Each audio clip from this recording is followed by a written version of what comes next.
The salt march and the civil disobedience movement. ठीक है, the next topic is the salt march and the civil disobedience movement. Mahatma Gandhi found in salt a powerful symbol that could unite the nation. नमक में गांधी जी को एक वो चीज़ मिल गई जो कि देश को यूनाइट कर सकती थी। ठीक है, वो सिंबल मिल गया नमक के रूप में, जिन्हें ऐसा आता था गांधी जी को जो पूरे देश को यूनाइट कर सकता है। On 31 January 1930 he sent a letter to viceroy Irwin. 31 जनवरी 1930 को गांधी जी ने उस समय के जो भारत के वाइसराय थे इरविन, उनको एक लेटर भेजा था स्टेटिंग 11 डिमांड्स। उस लेटर में इन्होंने 11 डिमांड की थी, 11 चीज़ों की डिमांड की थी। Some of these were of general interest. इनमें से कुछ जो डिमांड थी वो जनरली डिमांड थी, जनरल चीज़ों की डिमांड थी। Other were specific demands of different classes. कुछ डिमांड ऐसी थी जो अलग अलग क्लास के लोगों के लिए थी। From industry to peasants, industrials की अलग डिमांड थी, पीजेंट्स की अलग डिमांड थी, स्टूडेंट्स की अलग डिमांड्स थी। तो वो सभी मिला के टोटल 11 डिमांड्स जो है वो गांधी जी ने एक लेटर के रूप में लिखकर उस समय के जो वाइसराय थे इरविन को भेजी थी।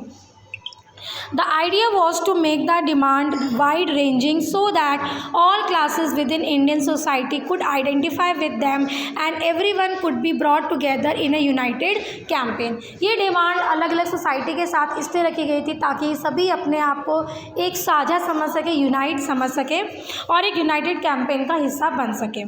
The most striving of all was the demand to abolish the salt tax. इन सभी डिमांड में जो सबसे इम्पॉर्टेंट डिमांड थी वो थी कि जो नमक के ऊपर जो टैक्स लगाया हुआ था। ठीक है, नमक वो बेसिक एक नेसेसिटी है, हर किसी के लिए एक बेसिक ज़रूरत होती है। उस पर जो टैक्स लगाया गया था सबसे मेन डिमांड थी कि उसमें से टैक्स को हटा देना। Salt was something consume by the rich and poor alike. नमक एक ऐसी चीज़ है जो गरीब और अमीर लगभग एक जैसी खाते हैं। ऐसा तो है नहीं कि अमीर ज़्यादा नमक खाते हैं, गरीब बिल्कुल नमक नहीं खाते, है ना। नमक ऐसी चीज़ है जो दोनों ही लोग जो है लगभग एक जैसी खाते हैं, उनके लिए सेम नेसेसिटी है, सेम इम्पॉर्टेंस है। And it was one of the most essential item of food. खाने में चाहे कितने मसाले डाल लो, लेकिन अगर नमक नहीं डाला तो खाने का टेस्ट बिल्कुल नहीं रहता, ज़ीरो होता है नहीं होता। तो हमारे खाने का सबसे इम्पॉर्टेंट हिस्सा भी है। The tax on salt and the government monopoly over it production. Mahatma Gandhi declared revealed the most oppressive face of British rule. अब ब्रिटिशर्स ने क्या किया था, कानून बना के जो है नमक बनाने पर प्रतिबंध लगा दिया था। यानी कोई भी भारतीय जो है वो नमक नहीं बना सकता था। ठीक है, किसी भी भारतीय कंपनी, किसी भारतीय व्यक्ति को नमक बनाने का अधिकार नहीं था। ये अधिकार सिर्फ ब्रिटिश कंपनीज के पास था और उनको मोनोपोली दी गई थी। मोनोपोली का मतलब होता है एकाधिकार देना। एकाधिकार मतलब सिर्फ उसी को अधिकार है और दूसरा इस अधिकार का इस्तेमाल नहीं कर सकता। और गांधी जी ने ये जो फेस था ब्रिटिशर्स का सामने ला के लोगों को जागरूक किया, क्योंकि लोगों को इस बारे में इतनी ज़्यादा नॉलेज नहीं थी। ब्रिटिशर्स का ये वो एक ब्लैक फेस था कि वो नमक से भी पैसा कमाने की कोशिश कर रहे हैं। नमक जो एक बेसिक ज़रूरत है लोगों की, उससे भी वो पैसा कमाने की कोशिश कर रहे हैं, उससे भी वो सिर्फ अपना बेनिफिट चाहते हैं। Mahatma Gandhi ji letter was in a way was ultimatum. Gandhi ji का जो एक लेटर था ये वो एक लेटर नहीं था मामूली से, ये अल्टीमेटम था। ठीक है, if the demand were not fulfilled by 11 मार्च, 31 जनवरी को डिमांड रखी गई थी। गांधी जी ने कहा था अगर 11 मार्च 1930 तक ये डिमांड पूरी नहीं हुई, the letter stated the Congress would launch और सिविल डिसओबीडियंस कैंपेन। अगर ऐसा नहीं हुआ तो कांग्रेस एक सिविल डिसओबीडियंस मूवमेंट स्टार्ट करेगी। Irwin was unwilling to negotiate. और जो समय के वाइसराय थे इरविन, लॉर्ड इरविन, वो किसी भी तरह से गांधी जी की बातों को मानना नहीं चाहते थे, किसी भी तरह से वो इस चीज़ को एक्सेप्ट नहीं कर रहे थे। So Mahatma Gandhi started his famous salt campaign, salt march by 78 of his trusted volunteers. तो गांधी जी ने अपना सबसे फेमस सॉल्ट मार्च स्टार्ट किया था, जिसमें उनके साथ 78 उनके जो ट्रस्टेड वॉलंटियर्स थे उन्होंने इनका साथ दिया।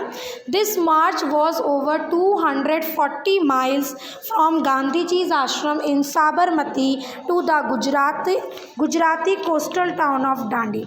ये यात्रा गांधी जी के जो साबरमती आश्रम से शुरू हुई थी, गांधी जी के आश्रम से, वहाँ से पैदल मार्च था। 240 मील की दूरी पैदल पार की गई थी। और गुजरात का एक कोस्टल टाउन है, कोस्टल टाउन में समुद्र का जो किनारा होता है, तो समुद्र के किनारे एक टाउन है जिसका नाम है डांडी। वहाँ पे जाकर नमक बनाकर गांधी जी ने नमक कानून को तोड़ा था। The volunteers walk for 24 days, 24 दिनों तक पैदल चले थे। अबाउट 10 माइल्स अ डे, एक दिन में वो 10 मील चलते थे। 1000 came to here Mahatma Gandhi wherever the stop, जहाँ पर भी रात को महात्मा गांधी जी रुकते थे, क्योंकि वो रेगुलर तो चलते नहीं थे, एक दिन में कुछ चलने के बाद फिर रुक जाते थे, वहाँ पे डेरा डालते थे। तो वहाँ पे गांधी जी फिर लोगों को बताते थे, तो लोग, बहुत सारे लोग गांधी जी के स्पीच को, भाषण को सुनने के लिए आते थे। इससे एक फ़ायदा ये हुआ कि लोग गांधी जी की तरफ पर्सनली अट्रैक्ट होने स्टार्ट हुए। And he told them what he meant by swaraj, urged them to peacefully defy the British. और यहाँ पे गांधी जी को एक मौका मिला कि वो लोगों को ये बता सके कि वास्तव में स्वराज का मीनिंग क्या है, स्वराज का सही अर्थ क्या है।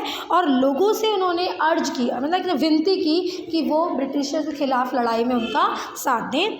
ऑन 6 अप्रैल ही रीच डांडी, 6 अप्रैल को गांधी जी डांडी पहुंच जाते हैं।